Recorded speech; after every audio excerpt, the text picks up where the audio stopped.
Hun Hun the Kingdom, Chapter 1, The Panic. Narration optimized version. The first thing Ora felt was cold stone beneath her palms. Then came the smell.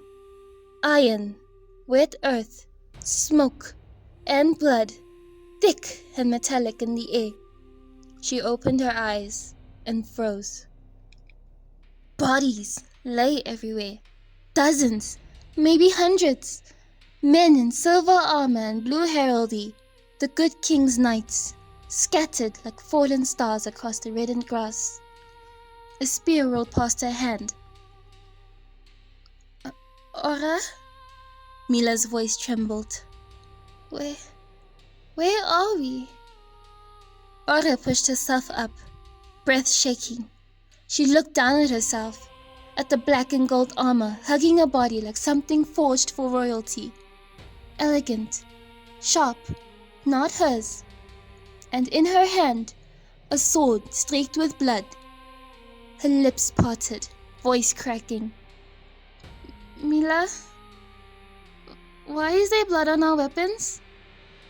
Mila stared at her own spear, stained along the tip. Her hands shook. Ora, we didn't, did we? They didn't have time to think. Shouts erupted all around them. Victory! The sovereign blades live! Black and gold soldiers rushed towards them, faces wild with joy. Before Ora could back away, rough hands grabbed her arm. Another clamped onto Mila's shoulder, lifting them up like trophies. The sovereign blades did it again! They cut down the good king's forces! No! Ora tried to speak, but her voice vanished under the roar of celebration.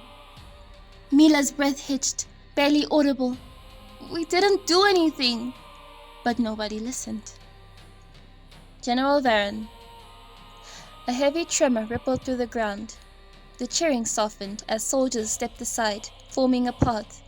A massive man approached, armor dented from battle, presence like a living battering ram. General Varen.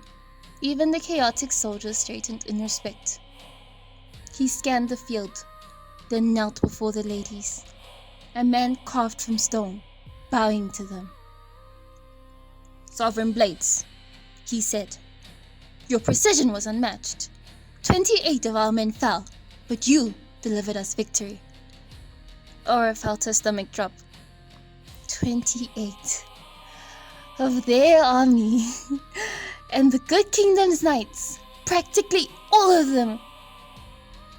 A cold silence settled in her. Mila's fingers brushed Ora's hand for the briefest second, a tiny, desperate anchor. Varen rose. The king awaits. The soldiers pushed forward on their horses, with Varen leading, guiding the ladies and the rest of the knights back to the great black towering fortress over the horizon. The courtyard. The gates groaned open.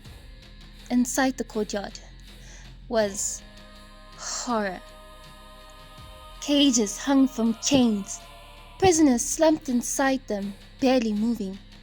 Others were strapped to racks, guards tightening ropes, metal creaking under their screams. Subjects, the good king's men, and even some who matched Oratilia and Mila's uniform, all being tortured. The smell was thick. Smoke, sweat, pain. A dozen soldiers watched the torture in silence. Torches burning behind them. Banners of the Tyrant king hanging above. Ora's breath broke. A tear slid down her cheek before she could stop it. Mila leaned in close, her voice firm. Don't look. They rode forward on their horses, trying not to flinch as they passed the prisoners. Every guard stared at them, impressed, fearful, reverent. The gauntlet. Deep inside the fortress, soldiers lined the halls in rigid formation. Torches burned in iron sconces, shadows clawing along the walls.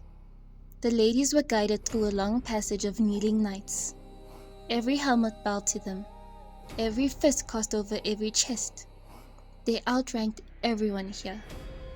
Ora stared ahead, heart beating too loudly in her ears. Don't react, don't speak, just survive. Mila's grip on the reins was so tight that her knuckles whitened under the gauntlets. Huge carved doors opened. The throne room awaited. The Tyrant King. The hall swallowed them whole. Gargoyles perched from the walls. Red banners draped like bleeding cloth. Weapons, trophies from conquered kingdoms lined the stone. At the center sat a throne of dark metal and stone, heavy, unyielding. And upon it, the Tyrant King. His gaze tracked the two women like a predator studying unfamiliar prey. Come to my side, Sovereign Blades. His voice was soft, but in a way that frightened more than a scream. Ora and Mila moved at once, bodies obeying before thought. They stood on either side of his throne, close enough to feel his presence pressing against their skin. General Varen approached and knelt. Your Majesty, the battle is won, but 28 of our men were lost. The king didn't blink. 8. His voice barely rose above a whisper. Varen hesitated. Your Majesty, it was 28. You dare correct me? The air thinned. Ora's pulse pounded painfully. Mila's breath seized in her throat. I speak only what is true, sire, Varen said. The king rose. Slowly, deliberately. He stepped forward. One step. Ora stiffened. Another step. Mila's nails dug in her gloves. A third. He stopped in front of Ora. She couldn't breathe. He reached down and unsheathed the sword at her hip. Her sword. Mila's knees nearly buckled. Your Majesty, Varen rasped. I meant no... Steel flashed. Shh. A wet sound split the air. Varen's head fell to the stone with a heavy thud. His body collapsed beside it. Blood splattered across the floor, red, shining under torchlight. Ora couldn't stop shaking. Her weapon dripped in the king's hand. He wiped the blade calmly, then guided it back into her trembling fingers. Gently, as if gifting someone something precious. He leaned close, tasting of poison. I said 8. The realization.